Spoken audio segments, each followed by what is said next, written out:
You boys be quiet down there! Hello, thank you for joining us. My name is Stu Rat, and with me are my brothers Alec and Mr. Jakes. We're going to talk about E3. We did this last year. We'll do it again. We actually mostly play classic games, but we figured people might be interested in how we react to this scary new modern world that's in front of us. So, Alec, why don't you get us started by talking a little about Microsoft?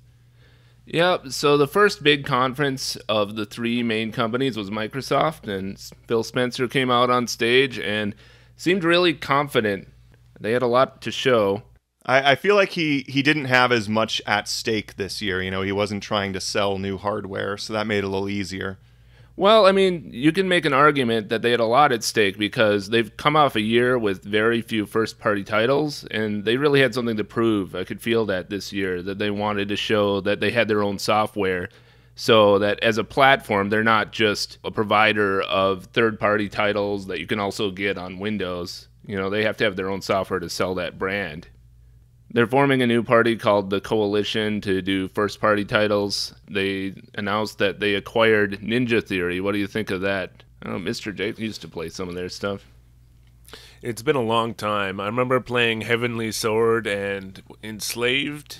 Well, they just came off Hellblade, which was like a really critically acclaimed digital-only title. So check out Hellblade. It's going to be their last title, I guess, as a multi-platform publisher because Microsoft owns them just like they own Rare now.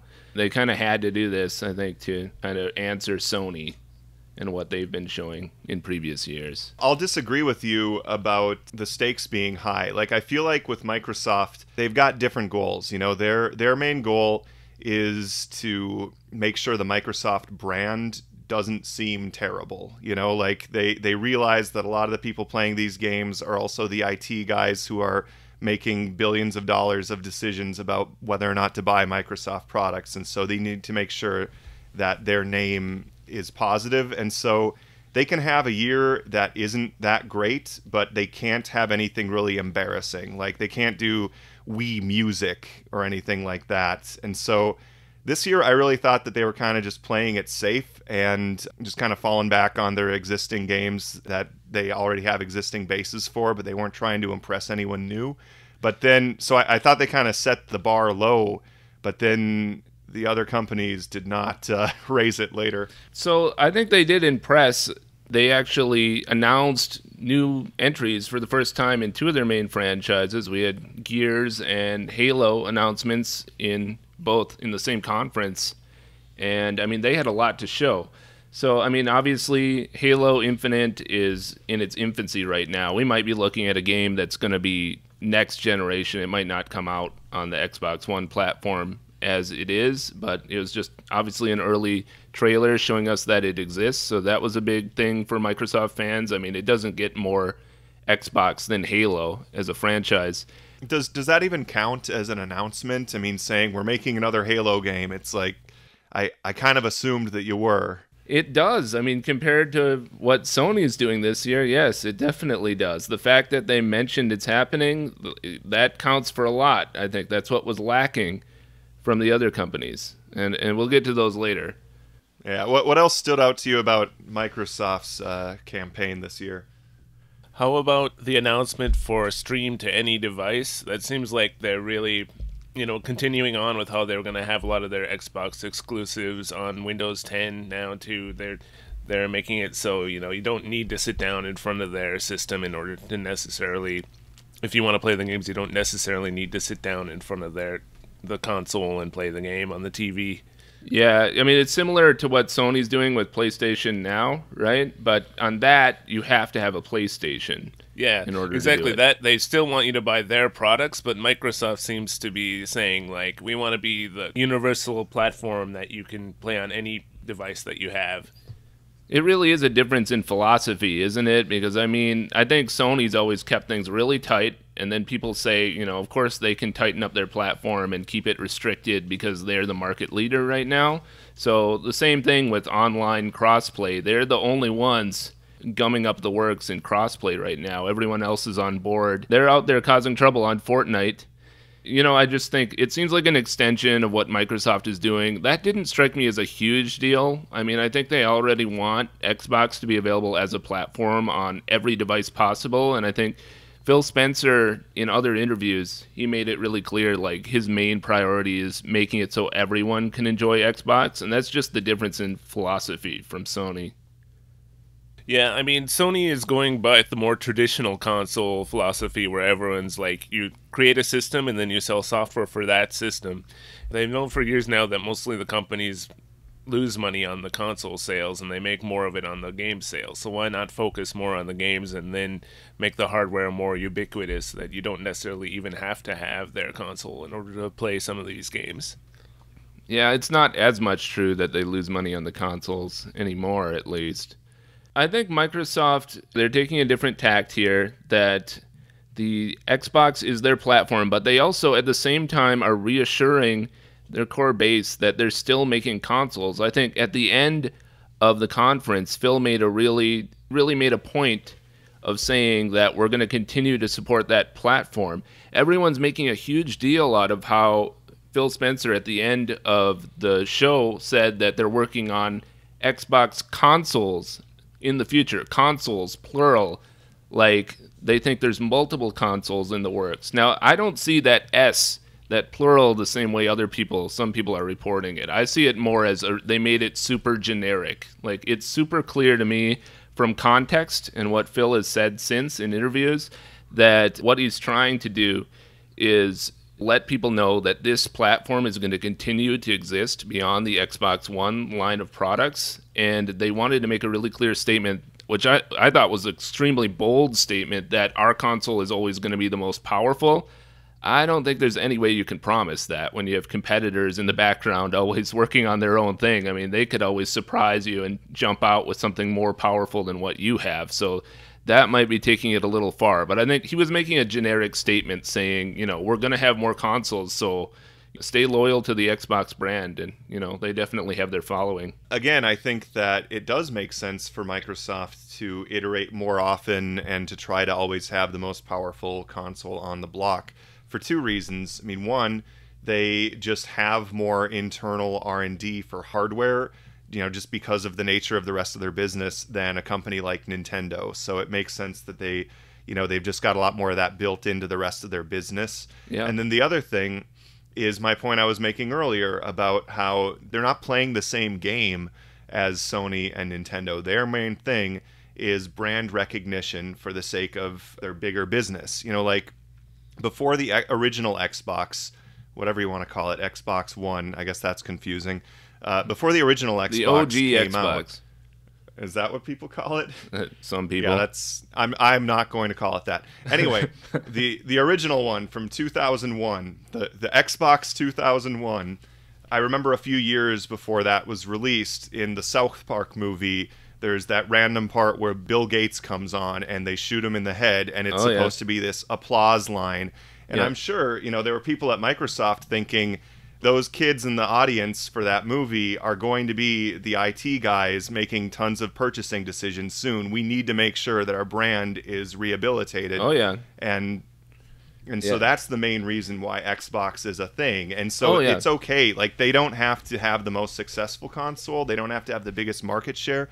The main thing is when people hear the word Microsoft, they need to have relatively positive reactions to it. Yeah, I think there's broad consensus on that. I mean, and I think most people would agree that they've succeeded because that Bill Gates, the reason you mentioned that from, like, I don't know how long it's been, 18 years ago, is because you can see that's in contrast to kind of the way people feel now. Like, that would be sort of out of place now, because the reason that they have the Xbox brand, people argue that they continue to support it and dump money into it, is because it keeps Microsoft cool. Mm-hmm, exactly. I mean, also Windows XP wasn't out yet, and so that made it so people liked Windows a lot more. But yeah, they were in a dark period, I suppose. I would say also, I'm thankful for Xbox. I mean, in these times, like, I know you can go back and say, well, I kind of wish they never started the whole Xbox line, because you could make an argument that maybe Sega would have stuck with it for the Dreamcast, and, they sort of took Sega's place. But can you imagine the game landscape now if there really wasn't an Xbox console platform? Like if it was just Windows games, there wasn't any console anymore, and it was just Nintendo and Sony. I mean, without that competition, with having only two main console competitors out there, I mean, I think that would just be worse for gaming in general, not having that competition. Well, that never would have happened, I think. Someone else would have stepped in because the market is big enough for 3 players here, and somebody else would have stepped up. Right. Well, I mean, I'm thankful for whoever it is, and I've been pretty happy with how Microsoft has managed it. I know I was a naysayer back in the old days, but I mean, you know, I've grown with the platform like a lot of people. Xbox has come of age. Still, like, I felt like their marketing conference this year, they were playing a little more mean than before. Like, they would have these things where they'd say something was a console launch exclusive, which I feel like is kind of misleading. I mean, it's basically saying this is going to be on the competing platform, and the only reason it isn't at the same time as ours is because we paid them to delay it. The reason they're using console launch exclusive is because their games are also on Windows. So they have to say that to make it clear that you can also get it on Windows. No, I think when they say something's completely exclusive, that's also on Windows. I don't remember any saying that. I mean, they came out with, you know, they were showing a lot of third-party titles, too, that will obviously be on other platforms. And I think they were trying to show a really high breadth of games just to advertise for the platform itself and the variety that you can get. They even had, you know, they had Squaresoft in there. We saw Kingdom Hearts 3 was the first time it was shown at this E3, was at the Microsoft show. And I just thought it was funny. They also had Tales of Vesperia. So we had 2 J-pop songs, Utada Hikaru and Bonnie Pink. They had 10-year-old Bonnie Pink song for Tales of Vesperia playing in the Microsoft show. Yeah, that was really interesting. Did you notice in the Kingdom Hearts trailer, they muted Rapunzel's voice, and she's played by Mandy Moore, and I wonder if there's like some rule that you can't have Mandy Moore talking while Utada Hikaru is singing. Why would that be? Because she's also a pop star. Okay, well the audio was like really 15 weird. years ago. It's probably some kind of legal reason why they couldn't use her voice. I'm sure. Yeah. People were complaining that they thought there were audio problems during that trailer because there were no sound effects during the song.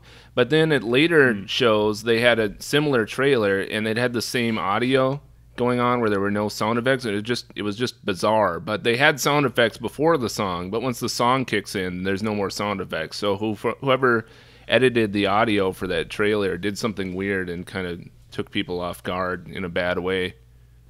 They just really wanted everyone to enjoy that song, I guess. Maybe it was just sound issues. Who knows? But it was like that, and every time they showed it. I also thought it was funny, you know, like, I haven't played the other Kingdom Hearts games. I know you had the first one in Japanese, but, like, it was really weird for me to hear so many of the characters voiced by different people. And according to IMDb, a lot of them actually are the original actors, but they sounded weird. Like Olaf the Snowman, like IMDb says it's Josh Gad, but I swore it was Seth Green they hired to impersonate him. It sounded right to me. Phil Spencer did an interview with Giant Bomb a couple days later, and I suggest you go check it out because he was really candid in this interview, answering a lot of questions about the future of the platform. And one of the things he was saying is that Microsoft is making a push once again to try to get more Japanese developers on board on their platform. And I know this is like the 3rd time that they've tried to do this, but basically what he was saying is he understands, like, you know, they're never going to get the games that are, you know, Japanese exclusive, just exclusive to the Japanese market. They're not coming out worldwide because there's no reason to release those on Xbox. Well, and also because Cave's out of business now. Right. That's exactly what I was just going to mention. I mean, so what he tells them is, you know, if you want your international games to reach a wider audience, then, you know, get them on Xbox. So it sounds like he's going to Japan a lot and trying to charm publishers. But yeah, you're right. It's not like last generation with the Xbox 360, where there were all these arcade shooters getting released for Xbox 360 from Cave and others. They don't really have that now. They tried to do that with Raiden 5 on Xbox One, but now that game is on PS4 as well. And that was the only exclusive. Like I don't think there's a single Japanese developed exclusive game on Xbox One that I can think of. Xbox 360 was cheaper to publish for, and that made it the go-to system for those types of games. What about Recore? That was kind of an international development thing, and also no one liked it.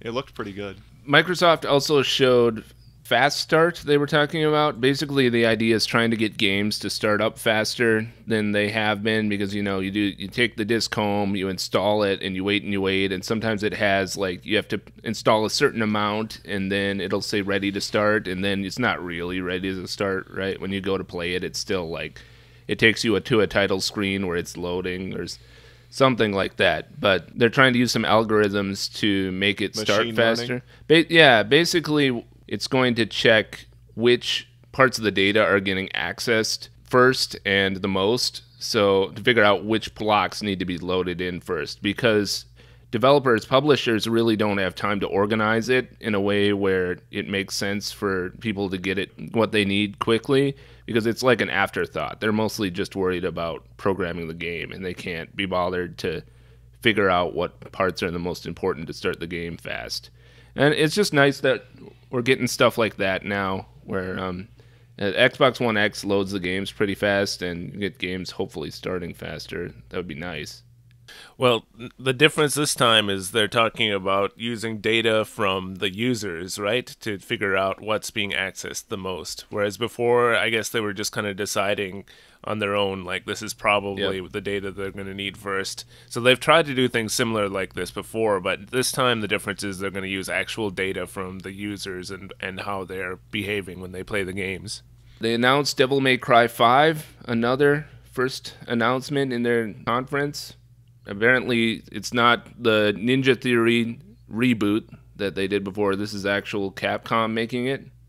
Yeah, I think a lot of people are happy about that. I mean, I think the Ninja Theory game was pretty well received, but a lot of people, I think, want to go back to the roots of the series, so they're probably doing that to please the fans. I think there's room for both. This one actually kind of reminded me of the Ninja Theory ones. Maybe I'm just not remembering 4 very well, but like it seemed influenced, like Ninja Theory did influence the art style a bit. Like when I first saw it, I assumed that Ninja Theory was developing this one too. Yeah, that it bothered me how rarely they would tell you who's actually making the games. Like in this case, they had the director come out and talk, but still, like they didn't say specifically, is this made by a Capcom team in Japan or Vancouver, or was it outsourced? Like you don't know. Yeah, you have to go look it up. Yeah, well, and when like a lot of these things they haven't told the public yet. Yeah, and I guess that's not the information that they're focused on getting out in the conference. Well, I don't understand why. I mean, like, who makes the game is the most important thing. Like, anyone all right, can Stuart, render we all know a what character. you think. Well, seriously though, like when you read a book, like, do you ever read a book without knowing the author, or watch a movie without knowing who the actors are? I mean, sure, once in a while, but the majority of the time, you tell people that when you announce the movie or the book, right? Wouldn't that be really weird to announce a book without saying who the author is? Well, they decided that information wasn't important to the marketing, apparently. So a lot of people don't care, apparently, which development team actually made the games. Well, that I think or they people know do. that people Industry care, and insiders they withhold it when they outsource it. I mean, and that's something they've been doing since, the 8-bit days. It's all branding, though, anyway. I mean, these teams are huge teams, most of them, that have, like, employees going in and out of them anyway. So, I mean, they decide, like, which names they want associated with the game, and those are the names they put out there when they're doing the big previews, when they're announcing the games. Mm-hmm. They announced a new Battletoads. They didn't show what the hell it was, but they said that they're making it. Yeah, there's no gameplay. They said it's going to be like 2.5D, and probably it's going to be kind of retro style, I'm guessing. So the trailer said hand-drawn 2.5D graphics. Like, Yes. I don't know what that means. Like, usually 2.5D means 2D gameplay with 3D graphics, but Maybe they mean hand-drawn characters and 3D backgrounds or something.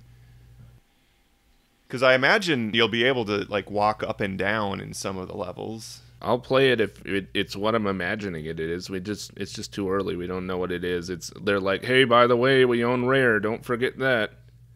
Well, I don't think it's really being made by Rare. Like, it's being made by a company called D-La-La. I tried to look them up, and like the first 3 results were all a hair salon. But then they had a website. They've made a couple other games that I've never heard of. Okay, but I mean, they own the Battletoads IP now. That's the important thing because they own Rare. Is it though? I think that was their point with the whole conference. Like, hey, we've got our own games, and it's going to take a lot to answer what Sony. See, it's interesting. Like, as someone who doesn't play, like, I own an Xbox 360, but I'm not a huge Xbox person. Like, to me, it really felt like they were on defense, where they were just constantly saying, hey, you can play all these games on our system too. They're not exclusive to the PlayStation. We're going to announce them here because they're on both. And then the exclusives all felt like stuff where it's just for Xbox fans. Like, you're not going to convince someone, oh, you know, I didn't play the first 4 Gears of War games, but the 5th one, oh, yeah, that's, I mean, obviously a couple, but you know, Halo and Gears of War and Forza, like, they've got their fans that already exist, and if you don't care now, they're not going to convince them, I think. Yeah, maybe younger people who were maybe too young for them. Maybe people who were too young for the games when they came out before. That's about it. I think they just whipped up the audience really well with all the new announcements. I think that was their goal for part of it. Mm-hmm. No, I mean, I think like the presentation probably came across better than the other 2 companies, and it was more of a traditional. Forza Horizon, they've already done North America, they did Europe, they did Australia, so I was predicting a new continent this time around. So I was thinking they were going to do South America, #1, or maybe Africa. So I was surprised that they went to England. Playground Games, which Microsoft owns now, that's their home turf, so I'm not sure why they picked it, but apparently it's a good choice for showcasing the 4 different seasons that they're now going to have in the game. I was curious about that because, you know, in the presentation they made it look like the people were playing, but then they made the season change instantaneously without loading. And so I was really curious, is that actually going to happen instantaneously in the game? Yep, they have gameplay footage out now. They had it out, they were showing it on the floor, and they have an intro level like they always have in the Forza Horizon series where it's going to show it transitioning from the seasons. It's going to do all 4 seasons in the intro, kind of like how in Forza Horizon 3 they let you play all the different types of vehicles in the intro stage. It's transitioning to all the different seasons, and they were able to do that in real time somehow. They had some camera tricks to maybe make it so that, you know, they could load it in, but it's pretty seamless. I think they said that in the real game it's not going to actually do that mid-race outside of the intro. But it sounds like you'll have some way of like cycling the seasons, or it'll change depending on the event or something. It'll be interesting. I want to see how they handle it, because usually Forza Horizon, they set it up story-wise like it's just one summer where they had the event going for a number of weeks or something. But then they usually have so many events, like by the time you're done with all the DLC and stuff, you're just like, this is one long festival. Did this go like all year, or what's happening? So I wonder like how they'll handle it, like the timeline. Usually it's supposed to be happening in 1 year, so maybe they'll just be saying like, oh, let's jump ahead to like later in the season and then we'll go back or something. I don't know. Well, I'm curious how they'll handle it from a user experience. Where are they going to say the first month that you have this, it's always going to be summer? Is it going to change out daily? A lot of the time when you've got those games as services, I end up, you know, moving on to something else before they give me all the content that I paid for. I didn't get that impression at all. I mean, I think they were showing off the transitioning and the comparison between the different driving experiences. So I doubt they would do that. It really looks like they're showing it off the same way in other games. They you can said cycle that it's always going to be night. the same season for every player at the same time, and that there would be events that are in real time, and all the players can join in together, and it's this social thing. But just for that event. So they'll always. So you think If okay. you've played enough Forza Horizon, it's easy to see how they'll do it. It'll just go whoosh to another camera view, and it'll suddenly be another season before the event. I would want to make sure that it's not one of those situations where it's like I don't play at 5 a.m. and so I never see this type of content, or I moved on to another game after 2 weeks and then... I guarantee you it won't be that. One thing they are doing that I'm really happy about this time is apparently there's a performance mode if you own the Xbox One X. And it sounds like they're really trying to make this one, like they developed it with the Xbox One X in mind from the beginning. So they did release Xbox One X enhancements eventually for Forza Horizon 3, but I was unhappy that they didn't include any performance mode. So all the enhancement, all it does is it upgrades the resolution to 4K, but it doesn't improve the frame rate or anything like that. Maybe the draw distance a little bit, but fortunately for this one, it sounds like they'll have like a trade-off. They're going to have a 60 frames per second mode where you can choose that, and it'll probably just run at 1080p instead of 4K. And that'll be my choice. It'll be nice to play Horizon for the first time in 60 frames per second instead of 30. Well, you needed a PC before to get that. I think that they were trying to really get the audience excited for games, because if you go look at the Sony conference, then in contrast, they have the high-quality first-party titles, but they didn't have any new announcements this year. So personally, I thought that the Sony conference was just a mess. At least watching it at home, like I was, and I was watching it, streaming it live on YouTube. So they have the YouTube chat, flying by on the right side in the window. And during the conference, during that gap right after Last of Us 2, where they were transitioning, apparently they were moving everyone to a different venue, and they cut away. Yep. To two people at a desk, and the people on the side in the chat are going, "What the hell is this? Show the games. This sucks. Worst conference ever. Microsoft wins." And I kind of had to agree, because for a little while I was really confused. I was like, "What the hell is this? Are we watching the conference, or are we watching one of those weird Nintendo treehouse things, or what?" Well, hey now. So I mean, I also agree. It was weird. I mean, the beginning, the audio and video quality was way lower than when they're in their usual theater setting, and so that was kind of weird. They started out with a banjo player, and I was hoping that they were going to make a new Phalanx game or something. He's the composer of the Last of Us soundtrack. Yeah, no, I figured that out eventually. But so what do you think of The Last of Us 2? I thought it was interesting. It looked really cinematic. It looked like they used the environments well. But this is kind of a theme with all the big Sony games this year. The 4 tent poles they had this year. Yeah. I couldn't tell how much you actually had control over what was happening. Like how much of this is really what it feels like to play the game. So that'll be interesting to see. I did see there were a couple of times when like a character was grabbing her and he had to like rapidly press the button to get out, and it's like, is that really that fun? I don't know. Yeah, I mean, a lot of people had that same question, but most people, I think, arrived at the conclusion. I think Digital Foundry was talking about this. They said that, yeah, it is gameplay. It does appear to be gameplay. How much you actually interact with it, I guess, is the question. At one point, one of the enemies is grabbing Ellie, and to her left, there's a car is there, and she gets slammed up against it. So like her shoulder like hits it, and like her other arm, and she kind of springs off of it, and that's like obviously like a really context sensitive character movement. And it just, there were times where I was watching it where I just would forget that it's supposed to be gameplay. Like I thought I was watching a movie, because all of these enemy characters all had their own personality. They were interacting. Like normally on, like, say, an Assassin's Creed game, if you go hide behind a table somewhere, like, and the enemies come follow you into a room, they're all going to get in there and they can't find you, and they'll just move around awkwardly and turn around weird and leave, and it's not like that at all in this game. Like the enemies seem to have personalities. There aren't very many enemies in Last of Us. I mean, the first game was kind of like this, but this is really on a whole new level. This is, I think, something all its own. I think they've really raised the bar here. This is where you can see Sony really investing money into their first-party titles.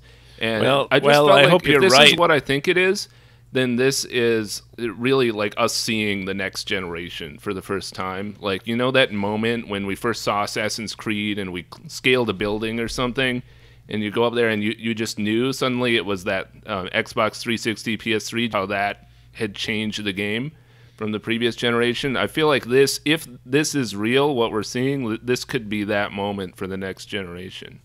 I'm really skeptical, though. I mean, it's just a trailer. We have no idea. We've been burned in the past, especially at Sony conferences with games like Killzone 2, where the actual game didn't come out looking much like the choreographed real-time game footage that we got for games like that.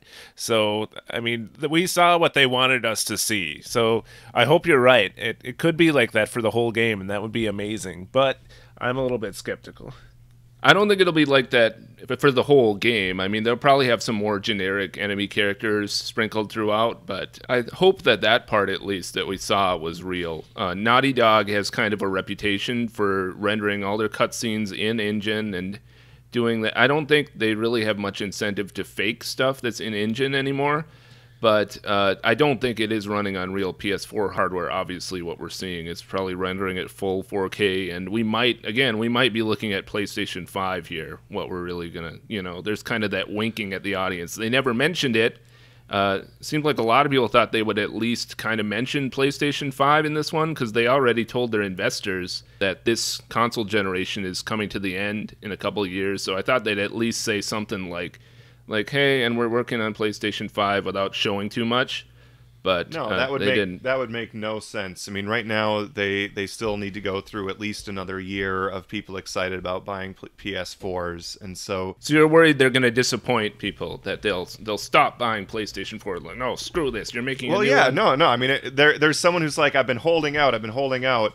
I can hold out another year because PS5 is coming. So, like, keeping it vague. People were worried Phil Spencer had ruined that for Microsoft there, that he shouldn't be so honest. Well, I mean, again, I feel like Microsoft has a lot more incentive to be the spoiler because they're not in the lead right now. Like, they're most likely to initiate the next generation, just like they did with the Xbox 360. Okay, so you think they're coming first. I disagree with that because they already have Xbox One X. I think there's less need for them to advance to the next generation at this point. I kind of feel like they can use the X as a stepping stone. It's really underpowered CPU-wise, but it has a monster GPU by today's standards. So I think they could hold out an extra year, whereas Sony might want to jump ahead. I agree with Alec, because traditionally the company that has the most powerful system usually isn't the first to move with the next generation. Although with the Xbox 360. Well, but that's an exception. Otherwise I agree with you, Mr. Jakes. But I think they kind of weren't happy with the sales of the original Xbox that much, so they wanted to move ahead and try to do better with the next one. And this time I don't think they're going to do that because they're pretty happy with what they got going right now, and I think Sony is probably going to be the one that has to make the next move. Well, that's what everybody was thinking anyway, but now, who knows? We have to wait and see, I guess. Yeah, I mean, I feel like there's a lot more equilibrium. It's not like with the Xbox original and PS2 where Sony was just dominating the market share and the others were ready to spoil it for them. I feel like everybody else is, like, all three of the big companies are fairly comfortably running their businesses right now, and so, like, I think we've got a couple of years left. Anyway, we were talking about games where you're not sure how much is actually what playing the game is like. I felt like the Spider-Man game looked pretty different from Last of Us, where it was just really obviously a lot of cutscenes. There's this part where he jumps through a bunch of narrow collapsing pieces of wall or something, and it's just like, well, that was cool looking. I obviously wasn't playing that. And then there'd be really obvious parts where he's running up a wall, and that looks like it wouldn't be that fun. You're just avoiding these blasts, and it's like I wanted to play Spider-Man, not Pepsi Man. A lot of QTEs in the sequence that they showed in the conference. But then directly after the conference in Sony's live feed, then they also showed hands-on gameplay, and it's really different on that. In the real open world game, it takes you back a lot to Insomniac's last game, Sunset Overdrive. It's kind of an extension of that. Like, you can just whip around and move wherever you want. There's really this sense of freedom there, and then it lets you kind of decide what activity you want to do. So it's really in contrast to what they showed on in the conference. So it looks like it could work. I think we got to see what the real game is really like most of the time afterward. Yeah, I agree. It is kind of weird, though, how they sell these open world games with these big set pieces, and then you see footage of some random guy playing it on the show floor, and he's just kind of walking around, you know, it's so different. But it looked better. I think they should have showed that, because that was more impressive to me. Like, I haven't seen any game really where you can just whip around from the top of buildings at that kind of speed, and I think Insomniac really had a lot of time to hone that and make it look good. Now it looks like a really promising game. Yeah, I can see that. What else? Oh, there was that Sucker Punch Ghosts of Tsushima. I mean, again, really impressive. Another really impressive looking first party title. Like the lighting and particle effects. It's obviously not on the same level with the character animations as Last of Us is, but still pretty impressive. Like, obviously really inspired by samurai movies. I've got nothing to say about it. Moving on. I mean, what was missing? They didn't have any Gran Turismo and just any new announcements in general. That's what disappointed me the most. I mean, they really showed everything that they had. They announced it, at least, last year. So we didn't see any new announcements this year. I was disappointed they didn't mention anything about PlayStation 5 or anything new. So it kind of what they showed was really impressive, but there was really no news to come out of it. Well, I mean, I feel like they gave you new information about games you already knew about. You know, like they showed Resident Evil 2. That was the big one. They showed more of Death Stranding. Resident Evil 2, like, you could kind of see from the beginning what it was going to be, and you know, the audience just went crazy. They were waiting for that. And it looks pretty impressive. I mean, it's obviously a huge upgrade from what the original was, and I mean a huge upgrade from the last remake they did of Resident Evil 1. I mean, technology's changed a lot since they did that on the GameCube originally.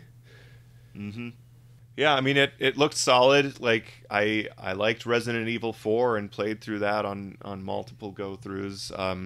So if it's like the next iteration on that type of thing, I'll be honest, I bought some of the sequels between there and here, and I haven't opened all of them yet. But yeah, so Death Stranding, potentially, like, that's something I might be the most excited about. You know, it's something we've heard about for a couple of years now, but you didn't really have any idea what kind of game it was, and it's still not totally clear.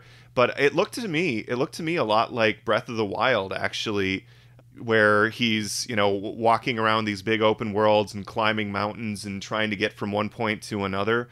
And I've got to say, you know, if it's like those parts in Breath of the Wild where you can see a tower in the distance and you say, how do I get to that? Like, sign me up. I'm all for that, especially if it's shorter. You know, if you can make something that has the good parts of that, but it's a little more cinematic, a little more condensed, that would be awesome. Yeah, I mean, it looks amazing. I mean, it looks really weird. That's all I can really say at this point. We saw gameplay, but I'm not sure if we saw gameplay, like what you're really going to be doing besides moving around in the game. So it'll be interesting to see. I mean, it looks like a multi-year project. We might be a couple of years before we see it released. So that one might be a next-gen title as well. In general, I felt like they didn't have launch windows listed at the ends of these these trailers. They had no dates. They had no dates for Sony. Sony was just teasing us again. Hopefully we're getting close on some of these. I think Spider-Man must be almost done. That one I would assume that's coming out in just a few months. And Tsushima maybe in a while. I don't know. I'm hoping something by the end of the year for the holiday season. They still have time to announce that. I just really appreciate with Death Stranding that it's a new thing. You know, so many of the games have, you know, it's just a sequel with 4 or 5 after it, and it's just, you know, unless it's something really special, like, most people tune out once you get to part 4. Yeah, but because it's a Kojima game, again, it's already got hype without having a familiar IP attached to it. It looks like Sony's just letting him run wild. I mean, they're giving him plenty of money and is just letting his creativity go crazy. So it'll be interesting to see what we end up with. So another interesting thing about Sony, and I don't know if this is more of a Nintendo thing or a Sony thing, but if you search for Sony E3 2018, a lot of the first things that come up are about Fortnite, where they announced that it was available immediately on the Switch, and what people were discovering is that if they had previously used their accounts on the PlayStation 4 version, they were locked out of the Switch version. And Sony did not respond well. You know, they issued this statement saying like, well, you know, you can play Fortnite against people on lots of other platforms, and they're totally just ignoring the main point of these people who are really invested in this game as service, and they've, you know, like earned a bunch of different dances or whatever, and now they can't transfer their account onto the Switch, which maybe they prefer to PS4. Maybe they were even just playing at a friend's house for one day, and now all the hundreds of hours that they've invested in this are locked to one console. So, you know, Sony really had a shadow cast over pretty much anything else they did this year.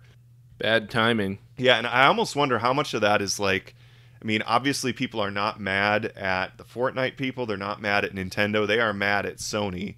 And it's really interesting where just, you know, you've got these games as a service that are on lots of different platforms. And I think this, you know, depending on how much people stand up to this, this could really make it so what Sony did never happens again.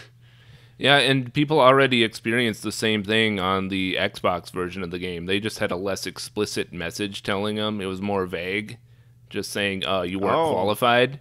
So this wasn't the first time it's happened. It was, you know, big in the news right now because it's really Sony's fault. The same thing was happening on Microsoft due to Sony's policy. It's happening on the Switch. So this goes back to what I was saying before. I think Xbox has a really different philosophy right now, and Phil Spencer addressed it. His way of addressing it was he just said he wants to reduce the barriers for people to be able to play together. You're just reiterating the marketing speak there. I mean, I think the real thing is they did a better job of predicting what the customers were going to expect and tolerate. You know, all of these companies are going to screw over the customers every way they can, and Sony just miscalculated how much they could do. Yep, remember when Microsoft was the leader in some regions with the Xbox 360, they wouldn't have been open to this either. They had the most closed Xbox Live network of anyone, you could argue. You know, they were the one you had to pay the premium fee for back then, so they weren't letting you play. Back when that was unusual.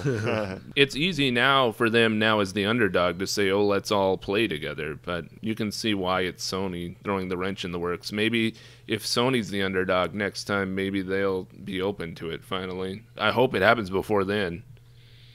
I hope they wake up and realize, like you said, that they're upsetting some of their base where they could make them so happy right now by letting everyone play together. So here's a radical idea. That, or maybe this will just make it so everyone realize, wait a minute, what am I doing investing all these hundreds of hours playing these online multiplayer games to earn dances and hats and stuff like that? Well, that's never going to happen. That's not going to happen. If they like the game, they're going to play it, and they're going to want to play it the way they want to play it, whether they can or not. They're going to complain if they can't. Life is a very complicated word. Like, do these people... I'm just going to really upset, like, go and insult the fans of the most popular game in the world. It's like, you don't actually like this, do you? Yeah, that's basically what you said. It's totally true. They're just addicted, and what's in some of these games should be illegal. But yeah, I don't want to piss them off. Nothing worse than an addict scorned. So Ubisoft showed Assassin's Creed Odyssey. What do you think of that? Well, like most people presumed, it's going to be kind of like Origins, but they're going to change a lot of things now. They're going to make it even more like an open-world RPG this time, where your decisions actually have consequences, is what they're saying. Because before, in Origins, I mean, you could like do one mission and then it would like open up another mission that was related to that one. But still, it didn't really matter like which ones you did. It was always the same. In the large scheme of things. So they're promising this time that you're going to have more consequences. More like probably in Bethesda's games, I'm guessing. They want you to be able to interact with history this time. Yeah, it'll be really interesting if they actually deliver on that. The other thing is they said that there's actually 2 playable characters, and you can just choose which one you want to play from the beginning of the game. It's not going to be like trade-off like it was in Syndicate. They have the same script, same dialogue, regardless of which character you choose. Yeah, so it's male or female assassin from the very beginning. Your choice. Wait, they're not assassins. That's the other thing. There's no assassins in this game. This game takes place before Assassin's Creed Origins, so the assassins haven't been invented at all. I guess it's supposed to be kind of like the precursor to that. There's no assassins, there's no Creed, there's no towers, there's no hay bales. It's like playing Bloody Roar without any blood. I wouldn't go that far. I'm sure they'll have like a leap of faith and all that stuff still. Yeah, I mean, I always get a little worried when people talk about how your actions are going to have consequences, because then it's like, this game already takes so long to play. You want me to play it more than once to see everything? You know, just make it so it's a guaranteed good experience, and don't waste my time with having to redo things. I think it will be a good experience because people will feel more invested. What's been missing in the previous installments is you feel like you're just kind of running through it and going through the motions. I'm at the point in Origins right now where I've finished the story and I'm just wandering around clearing out stuff, and it all just feels so,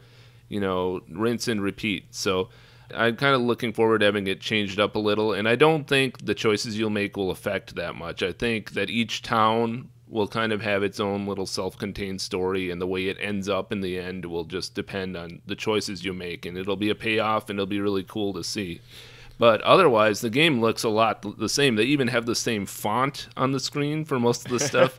So you really feel like you're playing the previous one. But this one is being developed by Ubisoft Quebec, who did Assassin's Creed Syndicate. So that bodes well because everyone really kind of liked Syndicate. It kind of helped keep the series going until Origins showed up. Well, I heard mixed reactions to Syndicate, but overall it sold pretty well, I think.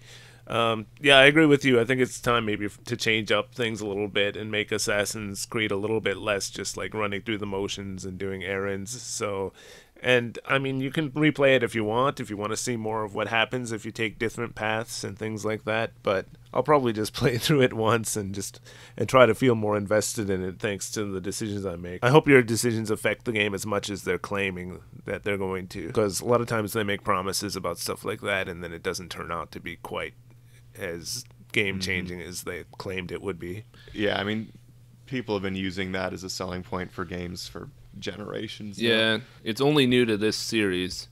But the graphics look upgraded. The facial animations, like when they were showing the characters, really looked nicer. I don't know if that's just because it was running on nicer hardware than I'm used to for the show, but nicer than I'm Origins? hoping there's a little bit of an upgrade there.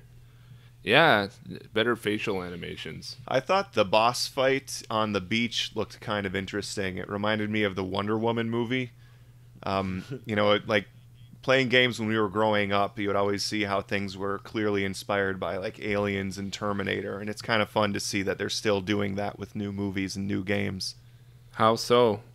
I mean, it just looked exactly like the fight on the beach in Wonder Woman because they were wearing the same stuff. They were on the beach. There was a group of people with spears. I don't know.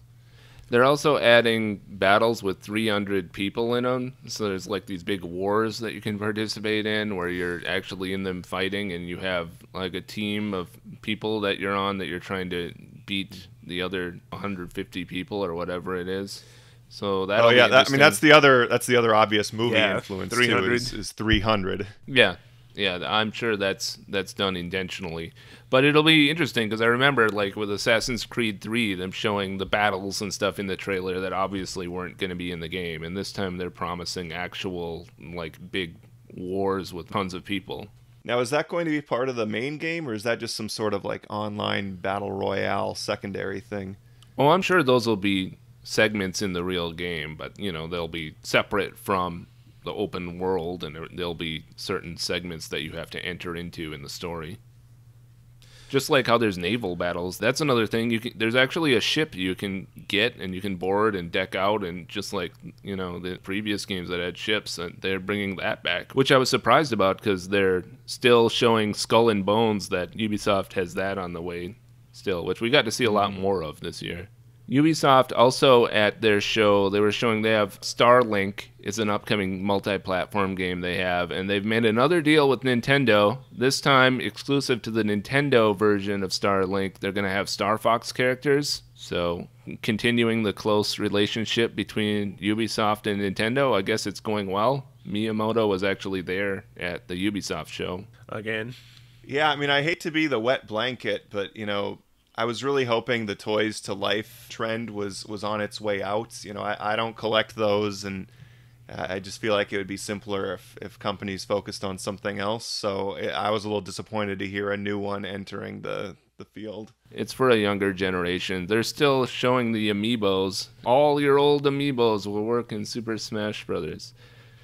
But it was a little awkward that the exchange with Miyamoto on the floor during the Ubisoft conference. But whatever, people were happy to see him. Nintendo's presentation was interesting. They If you didn't can really call it announce that. much. It's the Nintendo Treehouse, right? Well, no. They've got the Nintendo Direct, and then you've got Treehouse Live afterward. It's a year-round thing. Yeah. They didn't really announce any new Nintendo games. The one exception was Super Mario Party. They only showed a couple other games that they were making. Mario Tennis. Well, that was already announced a long time Yeah, ago. I know. I'm just saying. That's it's almost already here. It's coming out at the end of the month. So Super Mario Party was their one big new announcement. And then, of course, they also focused a ton on Smash Brothers. Smash Brothers was the whole show, basically. They Yeah. did 8 minutes, 2 minutes of Reggie talking about Pokemon, which that's gonna be that's gonna be big when it comes out. It was like 30 minutes, the whole ending, and it was just Smash Brothers. So I was watching it like, okay, I'm gonna see all the stuff what are we gonna get on the Switch this year? So I was just watching Smash Brothers and watching it, and it's like showing all this in depth about how the games changed this time. It's like and all now that. his cape moves slightly differently from before. It's all only stuff that the big tournament players, like even the casual fans of Smash Brothers, wouldn't care about some of these details. I mean, some of it, like, it doesn't matter at all unless you're like a tournament player who's in it every year. That just ran, and then the video just suddenly ended. YouTube was ready to autoplay the next Nintendo video, and I was like, wait, what happened? What was I watching? Was I watching a Smash Brothers video? I thought I was watching the Nintendo conference. So it was over as soon as Smash Brothers came up. I think you underestimate how many people are big Smash Brothers fans and how... I know. You know, I mentioned the tournament player. There's Sure, a lot sure, of serious Smash Brothers fans.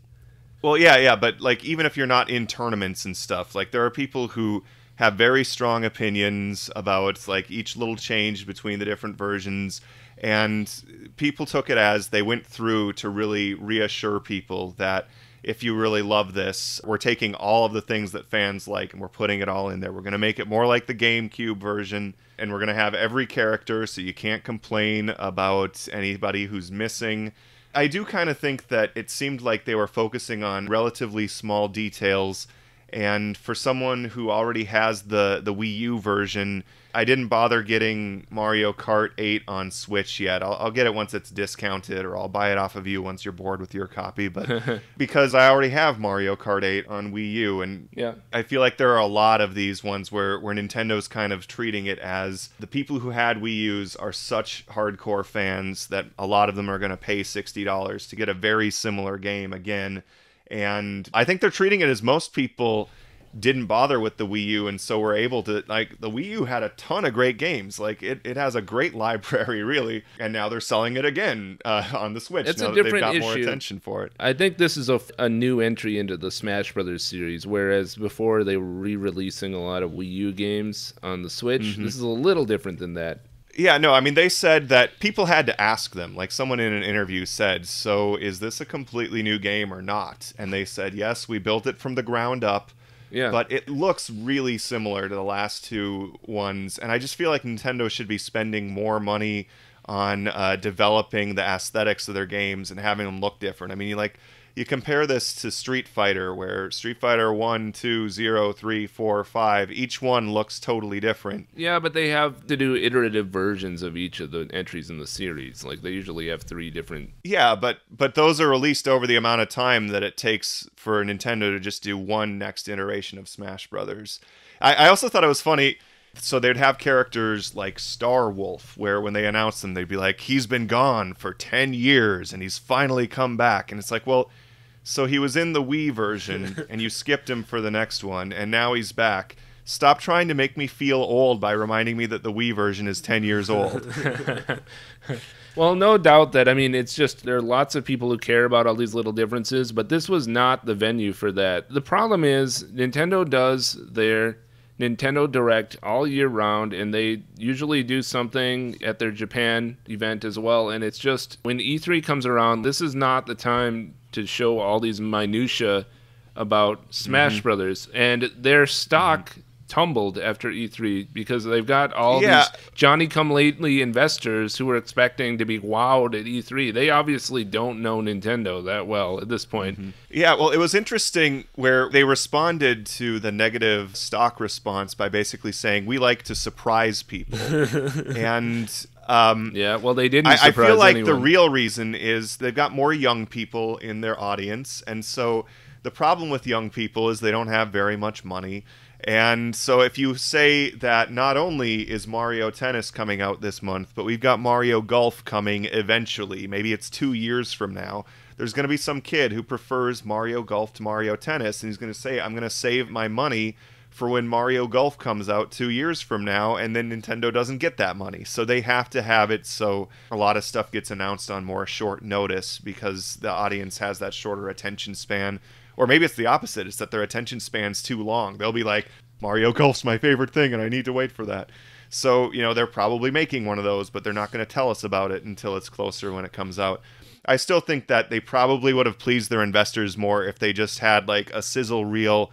It could all just be outsourced CG or even just logos, just kind of reminding people, Metroid, Yoshi, Pokemon, Bayonetta 3. Like, we've announced all these. We just want to remind you that they exist. Yeah, that's more what I expected. I mean, they delayed Yoshi to next year, and I think Captain Toad's on the way. It seems like they don't have a lot of new stuff to talk about, just like Sony. Even if they had done that, I mean, they're playing it super safe this time. Like, I mean, they're doing the same thing they do with every new console. They're all like, here's your new Smash Brothers, here's your Mario Kart, here's your Mario Party, all of that stuff.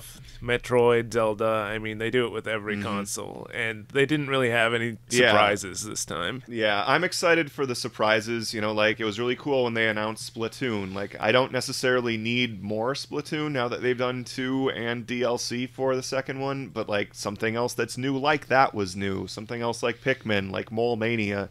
I mean, it's sad that I'm using an example from 20 years ago. So that Mario Party game, 2 other thoughts on that. One, I thought it was kind of interesting. They showed the way you'd have 2 Switch screens interacting with each other. Like, they had them positioned in different ways, and that influenced the game layout.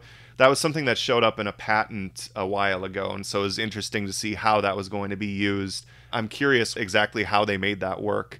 The other thing with Nintendo is, like, they were very focused on Mario Party and Smash Brothers this year. And, I mean, those are good games. Like, I understand why a lot of people are excited about them. But I just kind of feel like the 20-year nostalgia cycle has moved past the time that I cared the most about, you know? It's Nintendo 64 games coming back now. Yeah, that's what I was going to say. They started this pattern with the Nintendo 64, and now a lot of the same franchises just over and over again on each console. Yeah, so, like, these are not just Nintendo 64 games, though. These are Nintendo 64 games after the Dreamcast came out. Like, you have to be a certain... Like, I'm a huge Nintendo fan, but I don't have the same level of nostalgia for that kind of stuff as I do for their 8 and 16-bit games. Or, more accurately, the 8 and 16-bit games that third parties made for them. I mean, that's one of the reasons why I like the Wii so much, is they had so many more third-party games, and I'm a little worried about whether the Switch is going to have enough third-party support long-term. It seems like they have enough right now. That's what they didn't show. They didn't show any third-party Well, stuff. they showed they have one quite a bit. They showed Demon Ex Machina, which looked pretty cool. I definitely like to see more of that. Yep. It was interesting. There was that game, which was made by Armored Core veterans. A lot of people are saying Sekiro is the best game of the show. And then there's the Metal Wolf Chaos redone, and there's a 4th From Software game too. And it's like, who'd have thought, you know, looking back, like back when Tenchu and Armored Core were new, Who'd have thought that From Software would be the big prestige developer right now? Or people are like really big about Yoko Taro and Swery. Like those are the big art house developers now. Like you wouldn't have been able to predict that, I don't think. No. Yeah. Is it just the nature of E3 now that it's not as important anymore in our online connected world, so they're not going to have as much to show? I feel like Microsoft kind of spoiled us a little bit at the beginning of the show by showing so much new stuff and then setting a high expectation that no one else could really meet after that. I mean, that was really smart. If you're going to have the first show and most of the games are going to be on multiple consoles, and they're really going to be pretty much indistinguishable from each other, just basically putting as many of them under your tent as possible. They're going to run best on Xbox. Remember their marketing? Best on Xbox. Well, Okay. You can say that now because they have the most powerful console. But I think it is in contrast because even the people who attended the Microsoft show like said that was the most seamless, like best done show. And you can see watching it at home, like that was more what I want to see actually from all of the main console developers. I want to see their conference more like just a plain straight up old school, like here we are on stage and here's the stuff you want to see, and I want to see some surprises and reveals just like Shenmue 3, that kind of stuff. Yeah. Yeah, we're still waiting on some of those things from a few years ago when they did The Last Guardian, Shenmue 3, and Final Fantasy 7. I was disappointed that we didn't see anything else about Final Fantasy 7 this year. Or, you know what else was missing in action? Dragon Quest Builders 2. I really liked the first one, and I'm curious how much they'll make it feel like a new game and not just an expansion. I would have liked to see more of that. Metroid Prime 4, they didn't show anything. You Yeah. know, they just basically revealed that they were making it last year, and I don't think it's far enough along now for them to reveal any gameplay or anything like that. You know what else Nintendo didn't show is they didn't say anything about Labo. I'm curious if they just really decided to focus on Smash Brothers, or if that's indicative that Labo's not going to be in the limelight much longer. I was wondering if they purposely kept that out because they wanted to focus on more standard games and kind of keep that more like in their toy line because they know it's attracting a different audience. It kind of goes to what you were saying about how it's kids versus adults and they have to kind of cater to both. Maybe they thought they should keep it separated here. I don't know. I mean, I haven't tried Labo yet, but it seemed to me like it did a good job of being something that both the kid and the older adult audience that they tend to have would be interested in. I guess that's kind of funny to say I haven't tried it, but it seems like the kind of thing that people like me would like. Speaking of Tenchu, did you see Octopath Traveler? That's from the same developer, Acquire. They made the Way of the Samurai series as well. But I think it looks interesting. I mean, I liked Bravely Default, and so again, there are a lot of the same people working on that. The one thing I'm a little concerned about, again, just as someone with limited time, like I don't want the battles to take too long, and I felt like Bravely Default was cool that they had some new things going on with the whole defaulting and waiting bravely mechanic, but it made the battles take a lot longer than I would have liked. Yeah, I like the look of this game. I love the kind of the look of the pixel art in front of the backgrounds, the way there's kind of shadows on them and stuff. Like it takes me back to something. I don't know what it's scratching some kind of itch for older RPGs that I have. But I'm with you. I mean, I think this is for people who want to play a game that's going to take that long. I mean, most of us don't have the time to play games like that anymore, and we just don't. But I mean, it certainly looks nice. If I were playing RPGs that are that in-depth right now, I mean, this is what I would be playing. Although, I mean, like, if it's similar to a 16-bit RPG, those are relatively breezy compared to most modern open-world games. It reminded me of a little bit of a mix between 16-bit RPGs and maybe what they were doing in 2D on the PS1. Oh, yeah, sort of like Lunar on Saturn and PlayStation? Maybe, or some of the tactics games. Yeah, okay. Are you going to play Dragon Quest 11 or Dragon Warrior 11 or whatever they're going to call it in the US? Because that's been out since last year in Japan, and I guess they announced they're gonna localize it. Yeah, that was announced a while ago. I mean, you could pre-order it on Amazon for a while. I haven't played all the Dragon Quest games. At what point did they go from pixel art to like characters who really look like Akira Toriyama's art style? Like, was that on PlayStation at some point? That was on PS2. You know, like Dragon Warrior 7 on PlayStation 1 had 3D backgrounds and 2D characters that look pretty similar to the Super Famicom games. And then Dragon Quest 8 which is when they got the rights to call it Dragon Quest in the US, was where it was all cell shaded, fully 3D, fully voiced, or has a lot of voices anyway. You can ride a horse on this one. Is that new? It reminded me of Breath of the Wild or an Assassin's Creed or something. The fact that you're riding a horse in Dragon Quest now, it doesn't feel like proper old school Dragon Quest to me anymore. Back in my day, the horse followed you and You can't have a horse in Dragon exactly. Quest. the horse. All right, so Well- we got the old timers' opinion of this. Oh, Well, speaking of localized Japanese RPGs, there's still no announcement for a localization of Legend of Heroes Trails of Cold Steel 3, and I know a lot of people are waiting for that. They're hoping that Xseed will translate it because they did a good job with the previous 2 Trails of Cold Steel games, but they still haven't made any announcement whether they're going to do it at all or not. And now Trails of Cold Steel 4 is coming out in Japan this September, which I'm really looking forward to, but as far as the English-speaking players, like when they're going to get to play Trails of Cold Steel 3 even is at this point, like, we don't know. And I was just going to say, in that game, you can ride a horse. They have horses in the Trails of Cold Steel games since, All right. since the first one. They got it from that. So that's an old RPG series that has horses now. Platinum Games is working on Babylon's Fall. There wasn't much to show. They just had a trailer. Anyone have any idea what this game is? no, but I don't know. How do you guys feel? I like it when people announce new things. I like to know what people are working on, you know, like Yeah, I mean, that's what E3 I'd rather is know for. something, than I think there were a lot of people complaining about it, saying like they didn't like having something that they felt was essentially no information. But I wonder about these companies sometimes. That betrays what they most do. people say. Like, most people want to be shocked at E3. I think that's what was missing from some of these. At least whip together a little stupid trailer about Metroid Prime 4 just to remind people that it's being worked on. You know, that's what people want to see. Yeah, I mean, I was also disappointed with some of the smaller companies. You know, I mean, I was hoping to know what's going on with M2. Are they still working on Mononoke Ninpocho or the Sega Ages for Switch, or are they doing anything else? Or, you know, Inti Creates wasn't there. Like, sounds like Dragon Marked for Death might be getting a little rocky. Like, I wonder if they're working on anything else. Is that coming along? You know, what's SNK working on besides SNK Heroines and compilations? The Neo Geo Mini was shown at E3. Yeah.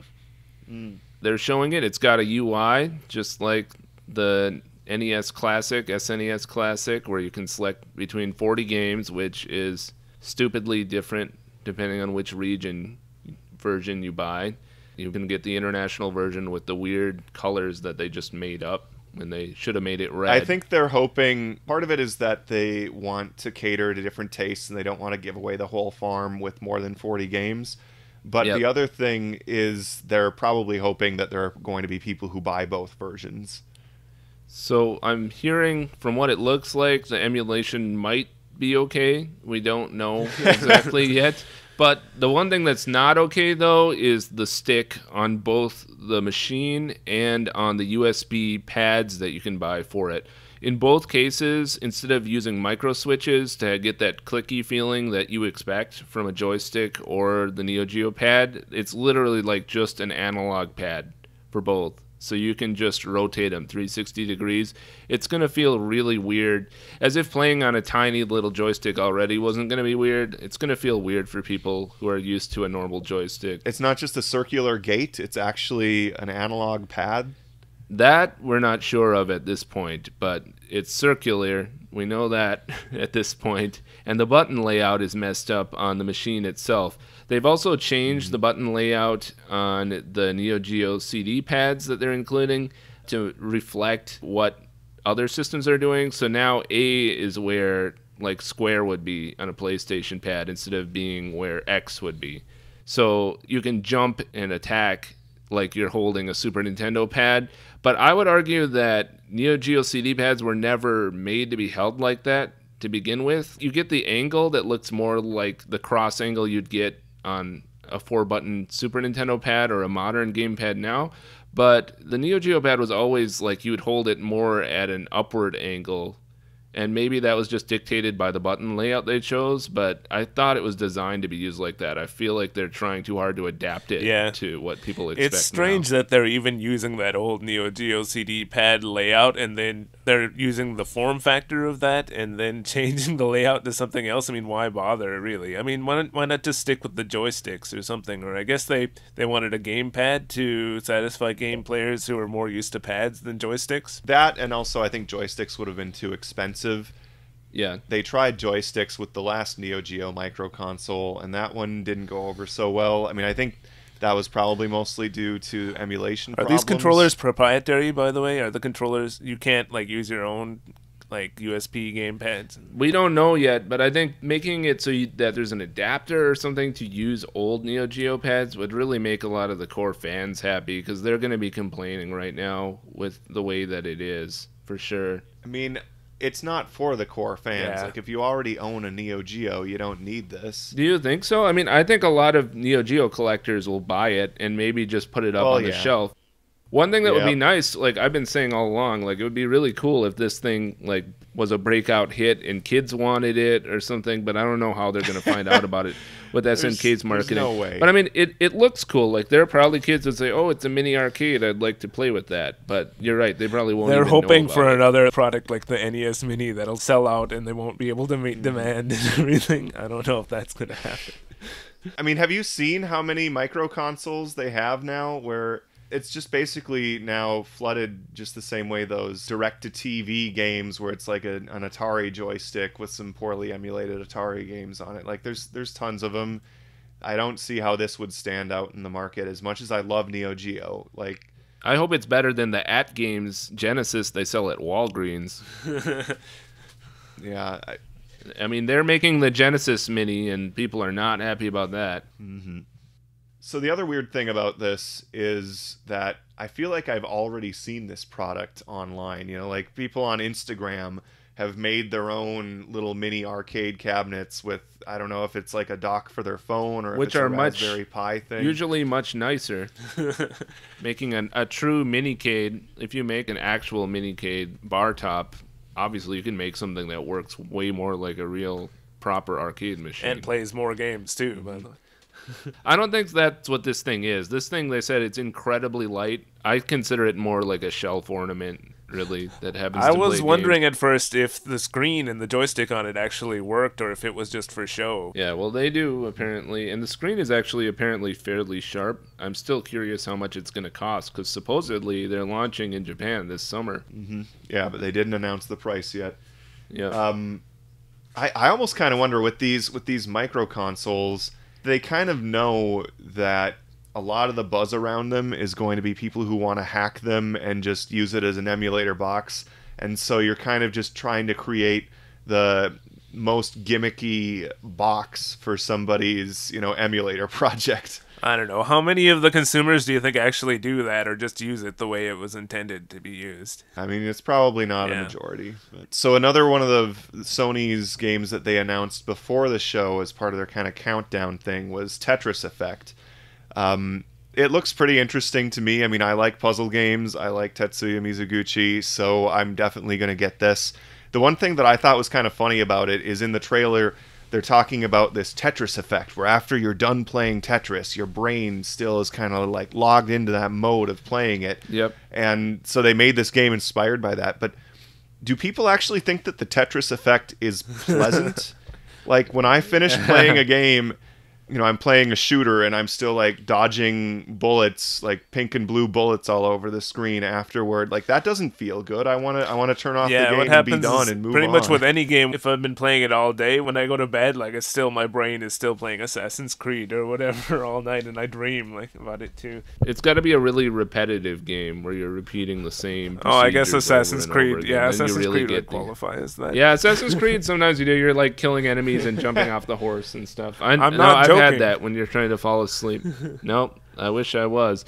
I mean, it happens really easily, I think. It's just a habit in the brain coming out. You've been doing the same thing all day. It's the same thing where if you have a really repetitive job and then you're doing it as you fall asleep or in your dreams. So, yeah, that's a good point. I mean, why name the game after that? It sounds kind of badass. I mean, it's not, I don't know if it's going to be pleasant, but The game really reminds me of Lumines, only it's Tetris. I mean, I think it's kind of cool that, you know, Mizuguchi with Rez was really interested in the idea of synesthesia, and in the credits he says that the game's dedicated to Kandinsky. And so I think it's really cool that you've got someone who's just interested in these kind of unique sensory phenomena, and that he wants to make games exploring them. You don't see many other people doing that. Yeah, he's one of those eccentric developers that we need to have, you know, just to spice things up and make games interesting. So Mega Man 11 was in Nintendo's sizzle reel toward the end of their presentation, or I guess toward the end of the part that wasn't all about Smash Brothers.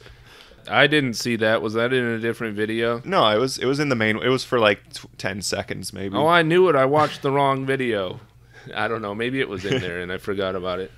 You just blinked. So yeah, so Mega Man 11 is coming fairly soon. I don't feel like we learned a ton more from it this time around. I mean, they showed 2 stages. Do you think it looks good? It seems evenly divided between people who think it looks awesome and people who aren't too keen on the look of the graphics. It's the Mitch Hedberg joke where they either loved us or they hated us or they thought we were okay. You know, I think it looks okay. I prefer the look of Mega Man 8. I would rather play that. To me, it looks like a combination of Mega Man 8 and maybe 7 a little bit, with slightly more trying to look like the 16-bit aesthetic of 7 a little bit. But in the end, it ends up looking mostly like 8. Mega Man X8. X8 maybe 2, I guess.